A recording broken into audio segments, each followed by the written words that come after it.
For example, sa'yo yung restaurant, alam mo na yung mga workers mo, traffic lang from Zamboanga.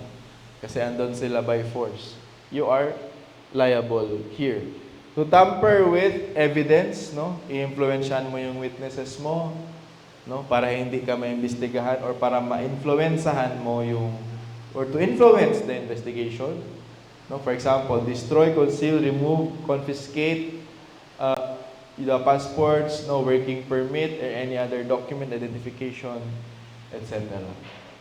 So to utilize his or her office to impede the investigation, so mahirap to, no? Baka may mga, ang nangyayari kasi minsan, yung accused, no, lalapit sa governor, sa mayor, sa secretary, sa mga malalaking tao.